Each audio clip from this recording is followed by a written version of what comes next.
AP liquor కేసులో కీలక పరిణామం చోటు చేసుకుంది. ఇప్పటికే నలుగురు నిందితులకు బెయిల్ రాగా లిక్కర్ కేసు ఎదుర్కొంటున్న చివరెడ్డికి బెయిల్ పిటిషన్ దాఖలు చేశారు. ఏసీబీ కోర్టు చివరెడ్డి పిటిషన్పై విచారణ చేపట్టనుంది. చివరెడ్డి బెయిల్ పిటిషన్పై తీర్పిచ్చే అవకాశం ఉంది. ధనుంజయ్, కృష్ణమోహన్, గోవిందప్ప, దిలీప్కి ఇప్పటికే ఏసీబీ కోర్టు బెయిల్ మంజూరు చేయడంతో చివరెడ్డికి బెయిల్ మంజూరు చేసే అవకాశం ఉన్నట్టుగా తెలుస్తుంది.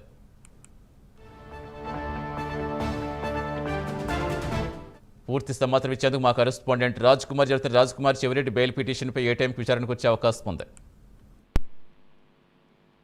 ముఖ్యంగా ఏదైతే ఇటు చివరెడ్డి భాస్కర్ రెడ్డికి సంబంధించినటువంటి బెయిల్ పిటిషన్ ఈ రోజు విజయవాడ ఏసీబీ కోర్టులోకి రాబోతుంది. దీనికి సంబంధించినటువంటి ఇప్పటికే ముగ్గురు నిందితులకు బెయిల్ మంజూరు చేశారు. ఇటు గోవిందప్ప బాలాజీతో పాటు జగన్ కు ఓఎస్పీగా వ్యవహరించినటువంటి కృష్ణమోహన్ రెడ్డి, ధనంజయ రెడ్డి ముగ్గురికి కూడా బెయిల్ మంజూరు చేసినటువంటి నేపథ్యంలో వీళ్ళకి సంబంధించి బెయిల్ నిరాకరించాలని హైకోర్టులో కూడా పిటిషన్ దాఖలు చేశారు. ఈ పిటిషన్ కి సంబంధించినటువంటి వ్యవహారంలో ఈ రోజు మరొక నిందితుడిగా ఉన్నటువంటి చెవిరెడ్డి భాస్కర్ రెడ్డికి సంబంధించినటువంటి బెయిల్ పిటిషన్ ఈ రోజు విజయవాడ ఏసీబీ కోర్టులో దీనికి సంబంధించినటువంటి వాదన జరగబోతుంది. ఇవాళ తీర్పు కూడా వచ్చేటువంటి అవకాశం ఉంది. మరి చెవిరెడ్డి భాస్కర్ రెడ్డి అదేవిధంగా మిథున్ రెడ్డి ఇద్దరు కలిసి లిక్కర్ స్కామ్ నిధులను పక్కదారి పట్టించారని ఏదైతే సిట్ ఆరోపణలు చేస్తుందో ఈ ఆరోపణలు చేసేటువంటి వాటిపైన మరి ఏదైతే విజయవాడ ఏసీబీ కోర్టు దీన్ని అంగీకరిస్తుందా లేదంటే బెయిల్ మంజూరు చేస్తుంది. దీనిపైన ఇప్పుడు సర్వత్రా కూడా ఉత్కంఠ నెలకొంది. ఈ రోజు చివరెడ్డి భాస్కర్ రెడ్డికి సంబంధించినటువంటి బెయిల్ పిటిషన్ మరి కాసేపట్లో విచారణకు రాబోతుంది. 11 గంటల తర్వాత న్యాయమూర్తి ముందు ఈ బెయిల్ కి సంబంధించినటువంటి అంశాలు ప్రస్తావనకు రాబోతున్నాయని చెప్పుకోవచ్చు.